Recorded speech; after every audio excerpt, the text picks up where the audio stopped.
everyone. Let us all stand up. Magandang umaga. Are you guys ready to worship our King, our God? Why don't we just start by thanking Him and loving Him. Maraming salamat, Panginoon. Maraming salamat, Jesus. We thank you so much, Jesus. We thank you. We thankful that your presence is in the midst of us, Lord. And we know that you have a lot of things in store for us, Lord. You want to shape us. You want to change us. You want to transform us. You want to equip us, Lord, so that we're not going to just be sitting down in the church, but we're going to be able to go out there and make a difference in our society and impacting all the people around us, Lord, especially all the Tagalog-speaking people, Lord. So, Lord, we envision and we prophesy over all the seats that are empty in this place today, Lord. We may not be many right now, Lord, but we have you and all the heavenly creatures with us today in this place, Lord. And we know that in time, in your time, beautiful time of yours, Lord, that all the seats in this place will be filled with people, Lord. People will come here, multitude of people will come and worshiping in the sweet language of Tagalog, Lord. We thank you so much. Let us worship Him, church. Let us worship Hallelujah. We worship you, Jesus. We worship you, Jesus. Hallelujah. Oh, thank you, Jesus. Thank you, Jesus. Salamat, Panginoon. Salamat, Jesus. We thank you, Lord, for the salvation, Lord. We thank you, Lord, for your grace and mercy, Lord. We thank you for the empowerment. We thank you for your presence in our life, Lord. We thank you, Lord. And tonight, Lord, we just want to dedicate our service, Lord, our home group fellowship, Lord, into your hands, Lord. And let your will be done. Let your will be done, Lord. We thank you, Lord. We thank you, Lord. In the mighty name of Jesus, we pray. And everybody say, Amen. Hallelujah. Are you ready to worship God? Hallelujah. This is my first time in leading worship in Tagalog, okay? The first time. I have sung in Tagalog, but this is the first time. And let me just introduce Brother Yan to some of you who may not yet know him well. He spent his time in Philippines for how long, Brother Yan? He can only speak Tagalog. I can only sing. He can speak Tagalog. All right, hallelujah. Hallelujah. Now, are you now ready to worship God? Okay. We're going to shout, Salamat, Jesus. Salamat, Panginoon. Amen. Hallelujah. Hallelujah. Put your hands together. Hallelujah. Hallelujah. Hallelujah. Jesus is good. Jesus is amazing. Hallelujah. Salamat, Jesus. Aking mamasdan ang kalawakan, hindi ko maunawaan ang iyong dahilan kung bakit ako'y hindi mo inalagaan. Di ko kayang isipin, hindi ko kayang sukatin ang pag-ibig mo, Jesus, na iyong binigay sa akin. At ikaw na sa kung aking mamasdan ang kalawakan, hindi ko maunawaan ang iyong dahilan kung bakit ako'y hindi mo inalagaan. Di ko kayang isipin, hindi ko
presence in the midst of our community today, Lord. And we just want to bless you more, Lord, because we know you are the source of blessing in our life. We thank you so much, Lord. In the name of Jesus, we pray. Hallelujah. And everybody say, Amen. Amen. I'm going to ask everyone to sit down a little bit, but remain in the presence of the Lord. We're going to ask somebody to give a testimony. At the moment, I'm just going to ask Sister Josephine as the first testimony to give something great that you did or you experienced back in the Philippines, coming back surely, apart from being reunited with the lovely husband, of course, that we don't need to know. Okay? Something good that the Lord has done, just a little bit because we don't have enough time. 1 minute only so that we can praise the Lord for what He's done in your life. Amen. Praise the Lord. Kasama yun sa introduction ko eh. Hallelujah. I'm so glad and be blessed dahil tuloy nga po na napakabuti ng Panginoon. Yung fear ko nung pag-uwi ko kasi nga yung AirAsia is first time kong sinakyan. All things work together for good talaga. Kaya sana related sa aking So, God is good. Na kahit nung umuwi ako, nakita ng pamilya ko na yung parang naano sila sa itsura ko, para daw akong bangka. Kaya kumain. I eat all. I want to eat. So, I'm a little bit recover. Kasi sabi nila, hindi raw maganda. Na masyadong payat. So, thank God for His grace and mercy. Kahit sa pamilya ko, wala namang nagkakasakit. My husband is okay. So, everything is working together for good. Kaya nga, when I ask God's message, ano kaya isi-share ko? So, this verse, God gave me. Praise the Lord. Amen. Hallelujah. Thank you. Maraming salamat, Sister Josephine. Let's all stand up again and let's get ready to prepare our hearts for the Word of God. Hallelujah. Hallelujah. Thank you, Jesus. Salamat, Jesus. Salamat, Jesus.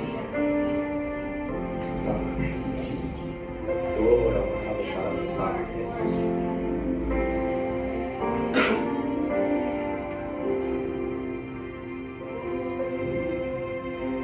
Salamat sa dakila mong pag-ibig.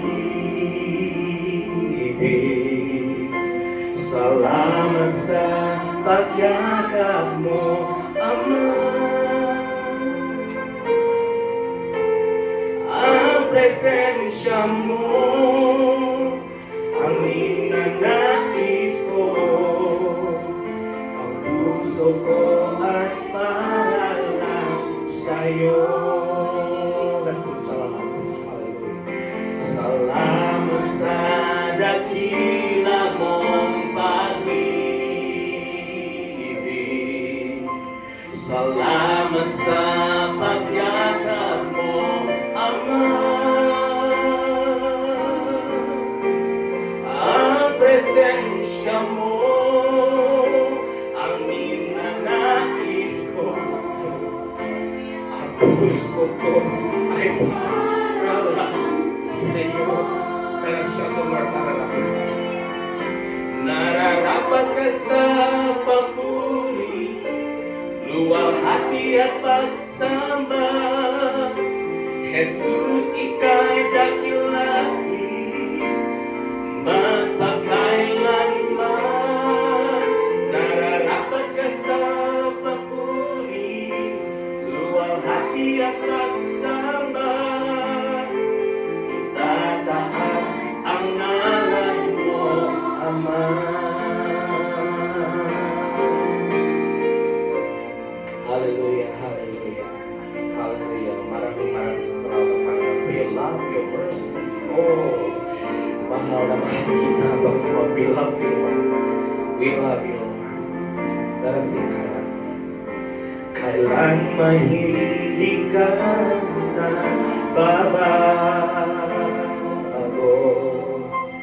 Tiwala ko'y ibibigay sa'yo. Mga pangako mo, panghahawakan ko. Pagmamalagi sa kalingap mo. Nararapat ka sa papuri. Nararapat ka sa papuri.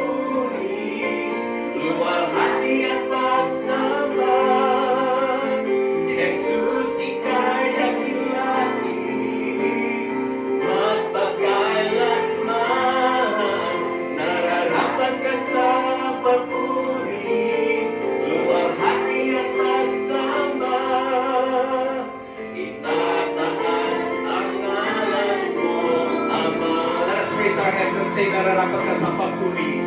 Nararapat ka sa papuri, luwalhati at pagsamba. Jesus, ika'y nakilani, magpakailanman. Nararapat ka sa papuri, luwalhati at pagsamba. Itataas ang ngalan mo, Ama. Sing it softly, church. Nararapat. Nararapat ka sa papuri, luwalhati at pagsamba. Jesus, ika'y nakilani, magpakailanman. Nararapat ka sa papuri, luwalhati at pagsamba. Ipataas ang ngalan mo, Ama. Come on, shout to the Lord. Nararapat ka sa papuri, luwalhati at pagsamba, O Jesus. Come on, church, shout to the Lord. Magpakailanman. Oh, nararapat. Hallelujah. Rabataka, rabataka, rabashia, rabasha.